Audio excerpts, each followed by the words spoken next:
Hi මං අද ඔයාලට කියා දෙන්න යන්නේ ක්‍රොෂේ කරනකොට අපිට මූලිකවම ඕනි වෙන දේවල් ටික.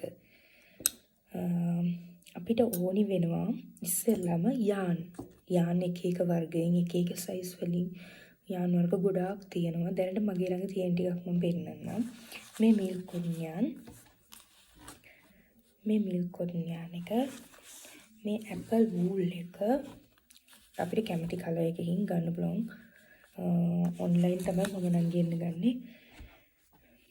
මේක පොලිස්ටර් ත්‍රෙඩ් එක. ඒ වගේම තව ගොඩාක් යාන් වර්ග තියෙනවා. බේබි වූල්, ඇපල් ත්‍රෙඩ් එකේ T10 එක තියෙනවා. ගොඩක් ಜಾති තියෙනවා. දැන්ට මන් ළඟ තියෙන මේ ටික. ඒ වගේම අපිට ඕන වෙනවා හුක් තියෙනවා එක සයිස් වලින්. යාන් එකේ සයිස් එකට අනුව අපි ගැලපෙන හුක් එකකින් තමයි ක්‍රොෂේ කරන්න ඕනි. ඒ වගේම අපිට ආය ඕනි වෙනවා ස්ටිච් මාකර්ස් ඕනි වෙනවා මාක් කරගන්න. ඒ වගේම අපිට නීඩල් ඕනි වෙනවා. ඒ වගේම කතුරක් ඕනි වෙනවා.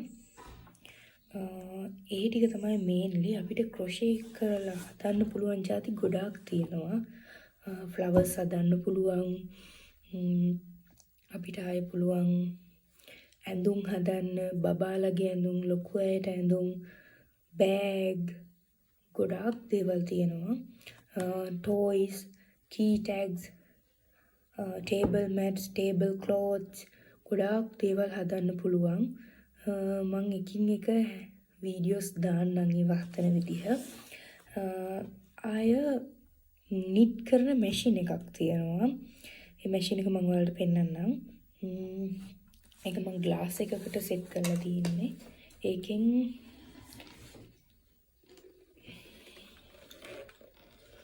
මේක නිටින් මැෂින් එක. ඒකෙන් මම දැනට ගොතනවා තොප්පි, අයිස් කැප්. නීට් එකට ලස්සනට එනවා ඒකෙන්. දැන්ට කරලා තියෙන ටිකක් මේ කලර්ස් දෙකක් මික්ස් කරලා කරපු එකක්. ආය පුළුවන් ඉයර්වර්ම්ස් හදන්න. මේක ඉවර කරලා නෑ වැඩ තාම.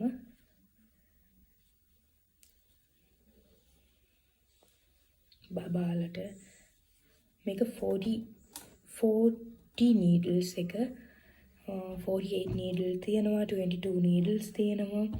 කැමති සයිස් එකකින් අපිට මේ මැෂින් එකක් ගන්න පුළුවන්. ඒ වගේම තව ඔයාලට දැනගන්න දේවල් තියෙනවා නම් කමෙන්ට් එකක් දාන්න. මම ඊළඟ වීඩියෝ එකකින් අරන් ඉන්නම්. ඊළඟ වීඩියෝ එකෙන් මම අරන් හිතන් ඉන්නේ ක්‍රොෂේ මූලික පියවරවල ටික. ඊළඟ වීඩියෝ එකකින් හම්බෙනකම් ගිහින් එන්නම්. බයි.